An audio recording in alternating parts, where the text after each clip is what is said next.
शरद भाई, दो चीजें। एक तो गुजरात के एक फेज की बात से ज्यादा जो हम लोगों को सबको आश्चर्य हुआ था कि तमिलनाडु एक फेज में कर रहे हैं, और जो राजेश भाई का कहना है कि वो जहां आश्वस्त है या तो हम पूरी तरह से साफ हैं या पूरी तरह से आ रहे हैं।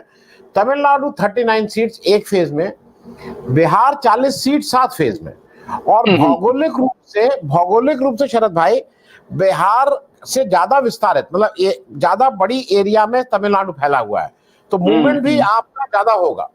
तो इसकी क्या लॉजिक है? इस लॉजिक तो ये लॉजिक से तो बात करना है सरकार में कुछ वही नहीं है। मैं एक शरद भाई, मैं जो जनरल चीजों पे आऊं कि आज कैसी पोलिंग हो रही, क्या हो रही, मैं एक चीज, आप हम सब में सीनियर हैं आप, मुझे ये बताइए ईमानदारी से, ये एग्जिट पोल का पर्पस क्या होता है? What is the purpose of exit poll? Opinion poll मैं समझ सकता हूँ, ओपिनियन पोल है भाई, ये आया वो आया, इससे हुआ, इससे प्रभावित हुए। एग्जिट पोल तो खेल खत्म, टाटा बाय बाय, पर्दा खत्म, वोट पड़ गए। ये किस खुजली को मिटाता है? मतलब एक चंपी होती है ना, जैसे मैं बाल जब कटाता हूँ, हम लोगों के बाल बहुत नहीं है, लेकिन चंपी करना अच्छा लगता है। बेसिक काम तो बाल कटाई है, फिर चंपी। ये चंपी है क्या? एग्जिट पोल क्या है? क्योंकि इससे किसका नुकसान फायदा, किसका वो, मैं अब अगर एक टिप्पणी में आपसे समझ ना पाऊं कि सिर्फ चकल्लस है, ये चंपी करा रहे हैं कि बाल कट चुके हैं, बैठ के जरा बैठ के सब लोग कुछ करें, कुछ उनको भी पैसा मिले, मार इसमें बहुत सीरियस लोग आएंगे। कोई कहेगा मैं ऑक्सफोर्ड से पढ़ा हूं, तो किसकी क्या डिग्री है, इन्होंने पिछले 40 साल से एग्जिट पोल में तीर मार लिया। अरे भाई, एग्जिट पोल की पर्पस जरा मुझे शरद भाई आप समझा सकें तो मेरे लिए अच्छा होगा। और यूपी का एक मैं प्रश्न और ले लूं, यूपी के इन 13 सीटों में आपके हिसाब से कहां क्या क्या स्थिति है ओवरऑल? लेकिन पहले एग्जिट पोल पे जरूर समझाइए। पहले इससे पहले कि मैं एग्जिट पोल पे बोलूं, मैं आपसे जो आप पहले बात कर रहे थे लॉजिक की, तो मैं ये इस मोदी राज में लॉजिक इमेजिन भी करना जो है वो बहुत इलॉजिकल है। क्योंकि आप सोच लीजिए, अगर लॉजिक पे चलते आप तो आपको भगवान मिलते, मोदी के रूप में भगवान मिलते नहीं, मिल सकते थे, लेकिन वो उन्होंने भगवान भी अपने आप को डिक्लेयर कर दिया। तो आप ये सोच के चलिए। और राजेश भाई जो कह रहे थे कि इतना लंबा वो 30-35 दिन में खत्म हो जाता और पहले से कर लेते, तो ये सोचिए, इलेक्शन तो मोदी जी के लिए हो रहा है ना, ये जनता के लिए थोड़ी ना हो रहा है इलेक्शन। तो जनता के लिए अगर सोचते तो सोचते कि गर्मी हो जाएगी, ये हो जाएगी। और दूसरी सबसे बड़ी बात राजेश भाई ये भी है कि अगर वो अर्ली हो गया होता, तो आपको याद है ना कब डिक्लेयर हुए थे भगवान? 4th के बाद। तो भगवान कैसे डिक्लेयर होते? उसकी साइट निकली होगी, उसकी डेट निकाली गई होगी कि इस दिन मोदी जी अवतरित होंगे। तो ये सब चीजों में जो है लॉजिक, और इलेक्शन कमीशन तो एग्जिस्ट ही नहीं करता मेरे हिसाब से, नॉन एग्जिस्टेंट इलेक्शन कमीशन है।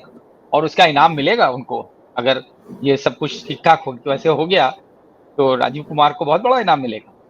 और जिस तरीके से उन्होंने कंडक्ट किया है, इंश्योर किया है कि बस मोदी जी प्रसन्न हो जाए, बाकी भाड़ में जाए देश की जनता, उनको कोई इससे लेना देना नहीं है, उनको किसी बात से लेना देना नहीं, और विपक्ष से तो बिल्कुल ही लेना देना नहीं है। आपको याद होगा कि 26 पॉलिटिकल पार्टीज ने जो 2 महीने पहले अपॉइंटमेंट मांगा था, वो आज तक नहीं मिला है, क्योंकि वो लोग आलोचना करेंगे। तो आलोचना कैसे हो सकती है? मोदी जी ने दुनिया के भाषण दिए, नफरत पैदा करने वाले, जो कि बेसिकली अगेंस्ट हैं फंडामेंटल्स के, और उनको कोई नोटिस तक नहीं किया। कैसे चला जाएगा? राजीव कुमार को अपनी नौकरी बचानी है कि इलेक्शन कमीशन चलाना है? तो ये अब बात आती है इसकी कि आपने जो सवाल किया कि क्या इसकी लॉजिक है, तो लॉजिक तो मैंने बता ही दिया। इसकी भी उसी तरीके से लॉजिक है कि इसमें फायदा होता है। किसका फायदा होता है? पोलस्टर्स का। बड़ी बड़ी कंपनीज रन कर रहे हैं, करोड़ों के कॉन्ट्रैक्ट्स होते हैं, तो वो एक पूरा एक रिचुअल किया जाता है कि जा करके पूछ रहे हैं। उसमें बहुत सारे स्पॉन्सर्ड भी होते हैं, और कई लोग जो हैं वो दूसरों के उठा करके अपने चढ़ा देते हैं एग्जिट पोल्स। ये भी आप ध्यान रखिए, बहुत से चैनल्स बिना कुछ कराए वो अपना क्लेम कर लेते हैं, दूसरों की फिगर्स लेकर के, जैसी आती आती है उसके 2-2 मिनट बाद, 5-5 मिनट बाद वो छोड़ते रहते हैं, उसमें जोड़ जाड़ के, जोड़ घटाव करके। तो ये बेसिकली ये पूरा कई दफे ये मैन्युफैक्चर भी किए जाते हैं। तो डिटेल इससे 2-3 दिन के लिए बड़ा अच्छा माहौल बन जाता है। इट डजंट अल्टीमेटली किसी को इफेक्ट नहीं करता। जो जीतने वाला है उसके लिए जो है, जब माहौल ये बनता है तो लोग 2 दिन और खुश हो लेते हैं कि लीजिए अब ये होने वाला है, ये हो रहा है, ये हो रहा है।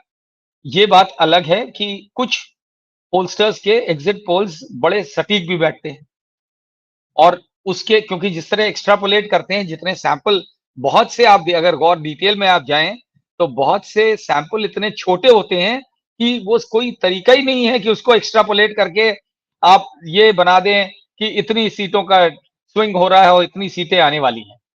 वो लेकिन कुछ जो जो वाइडर सैंपल्स लेते हैं, बड़े सैंपल्स लेते हैं, उनमें कुछ साइंटिफिक अप्रोच है और वो कुछ कुछ इस तरीके के हैं। लेकिन अगेन आप जो सवाल ये है कि उससे फायदा किसका होता है?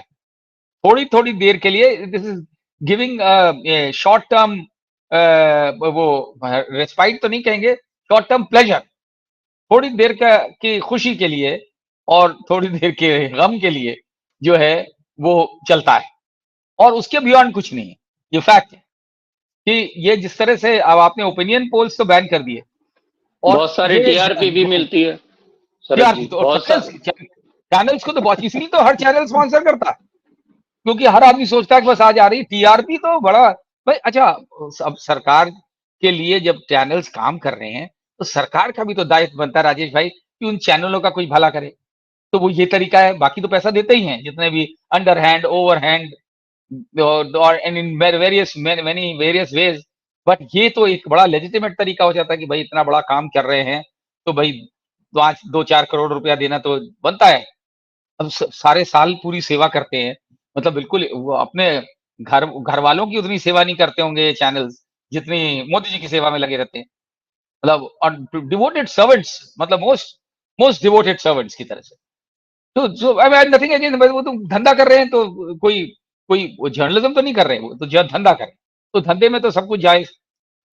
ये इसलिए मुझे इसमें एक्चुअली कोई लॉजिक नहीं थी। और जहां तक देखिए ये 7th फेज इन यूपी का सवाल है, 13 सीट्स हैं, ये मान के चलिए ओवरऑल पिक्चर जो कंट्री की है, 57 सीटों में से बीजेपी के पास 2019 में सिर्फ 25 थी। आप इससे अंदाजा लगा सकते हैं कि कितना एक तरीके से, मतलब बीजेपी के अंदाज से तो बड़ा पुअर स्कोर मानना चाहिए इसको। यूपी में भी ये स्थिति इस बार काफी, क्योंकि किसी भी स्टेट में मुझे नहीं लगता अदर देन 2-3 प्लेसेस, गुजरात में भी सुन रहे हैं, राजेश भाई मुझे करेक्ट करेंगे कि 1-2 सीटें वहां भी इस बार हारने का अंदेशा है ना? सही है ना राजेश भाई? जी बिल्कुल बिल्कुल। दूसरा इनको उम्मीद जो लगाए बैठे हैं बंगाल और उड़ीसा से, तो वहां से तो बहुत बढ़त की बात कर रहे हैं बीजेपी वाले, मतलब इतनी बढ़त की बात कर रहे हैं कि माहौल बिल्ड करने में बहुत उस्ताद है, और चैनल्स उनको सपोर्ट करते हैं तो और आसानी से मिल जाए। जैसे 400 पार का नारा लगाया था और सब चैनल सेवा में लगे रहे, तो सब लोग मानने लगे कि हाँ भाई वाकई 400 पार। और उस चक्कर में क्या होता है कि जब इस तरीके का माहौल होता है तो कराने वाला खुद भूल जाता है कि ये हमारा ही कराया हुआ है, इसमें सच नहीं है। और वही हुआ, भगवान जी को जब पता लगा कि ये तो गड़बड़ हो गया, तो भगवान जी ने फौरन नैरेटिव बदला, उन्होंने बोला ये छोड़ो, ये सब ये राम मंदिर छोड़ो, ये अब तो मैं भगवान हो गया और राम मंदिर क्या होता है। तो अब जो है, और ये वाले जो भगवान है इनका काम है नफरत फैलाना। ऑर्डिनरीली भगवान नफरत नहीं फैलाते हैं, प्यार फैलाते हैं, प्रेम फैलाते हैं, लेकिन ये वाले भगवान जी नफरत है। उन्होंने चालू हो गए वो सारा क्या कहते हैं मंगलसूत्र और मीट और बीफ और शरीयत सब आ गया। उससे भी नहीं मिला तो बोला इंडिया पाकिस्तान का तो पीओके कब्जा कर लेंगे। तो दुनिया के जो इस तरीके के नैरेटिव नरेंद्र मोदी ने इससे पहले कभी चेंज नहीं करे, इतनी बार शिफ्ट नहीं किया होगा जितना इस बार किया है। ये सारा रिफ्लेक्शन रहा है उनकी कमजोरी का, और ये उम्मीद का कि भाई कुछ नहीं तो इससे बन जाएगा, इससे बन जाएगा, और भरपूर सबसे ज्यादा इनको लगता है कारगर उनके नफरत वाला ही रहेगा नैरेटिव। एडेड उसमें हो गया भगवान वाला, लेकिन भगवान वाला वो फेल करने लगा क्योंकि इनके भक्त लोग भी कहने लगे यार ये तो बिल्कुल निर्बल बाबा टाइप हो गया कि बोलते जाके गोलगप्पे खा लो करोल बाग में। तो वो तरीके का इनका हो गया। अब भाई अगर आप बाबा ही बन रहे हैं तो आप आशाराम बापू ही तो बन सकते हैं। अगर आशाराम बापू को बड़ा ग्रेट समझते हैं बनिए भाई, निर्मल बाबा को ग्रेट समझ बनिए, बाबा रामदेव बन जाइए, वो कम से कम योगा तो करा लेते हैं। ये जो हैं, ये बाबा जो हैं, ये मुझे नहीं लगता किसी का भला कर पा रहे हैं। अच्छा कुछ हो जाता है, बहुत सी बातें बोल करके भूल जाते हैं, हम सोचते थे वाकई में भूलने लगे हैं, फिर किसी ने बताया ना ना इनको कोई उस तरीके की प्रॉब्लम नहीं है, जैसे किसी एक टाइम में मुलायम सिंह के लिए कहा जाता था कि भाई उन्हें डिमेंशिया हो जाता है ओल्ड एज में, उसमें कोई बुरी बात नहीं है, इलाज कराते हैं लोग, लेकिन उसमें भूल जाता आदमी। लेकिन इनके केस में समझ में आया कि भूलते भालते नहीं है, ये डेलिबरेटली करते हैं, जो भी करते हैं सोच समझ के, बाकायदा सर उसके प्रो एंड कॉन स्टडी करके फिर करते हैं। तो ऐसी सूरत में ये सब करना पड़े और लास्ट में जाके कन्याकुमारी में बैठ करके कौन था नहीं कौन सा मेडिटेशन कौन सा यज्ञ कर रहे हैं, इनके भक्त लोग कहते हैं कि केदारनाथ में जो शुरू किया था वो समाप्त करना है उनको, वहां वो यज्ञ है, तो वो यज्ञ हो रहा है, उसमें कैमरों का क्या काम है भगवान जाने, क्या और कैमरे एक दो नहीं, वहां 9-10 कैमरे लगे हुए हैं और एक एक और हर पोज बताया जाता है, वो फिल्म का डायरेक्टर भी है वहां पे, कैमरा पर्सन भी है, तो अच्छी फिल्म अच्छी बन रही है। अब फिल्म कितनी पसंद आएगी पब्लिक को ये समझ में है, तो लेकिन उद्देश्य उसका यही है अल्टीमेटली वोट, और उसके लिए मोदी जी से कुछ भी करवा ली, एनीथिंग।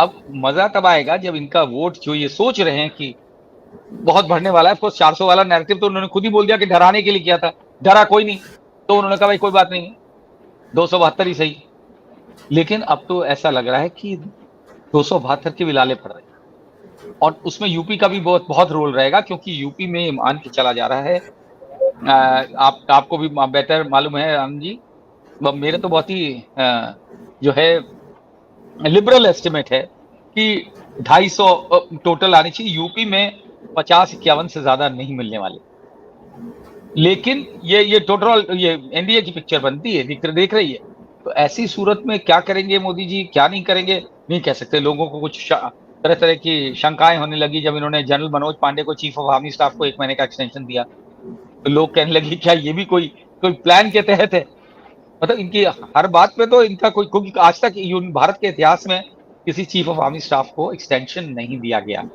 और 1 महीने का एक्सटेंशन का तो कोई लॉजिक ही नहीं, कहीं कभी नहीं सुना है, क्योंकि आर्मी में बड़ी laid down clear cut laid down hierarchy होती है कि इस डेट को ये रिटायर हो रहा है, इसके बाद ये बनेगा, नेक्स्ट इन लाइन ये है, बहुत रेयर हुए हैं केसेस जहां पे किसी को सुपरसीड किया गया, तो लेकिन मोदी है तो मुमकिन है, अब जब कुछ भी मुमकिन है तो ये मान के चलिए कि अगर ये फेयर अल्टीमेटली फेयरनेस रहती है और चीफ इलेक्शन कमिश्नर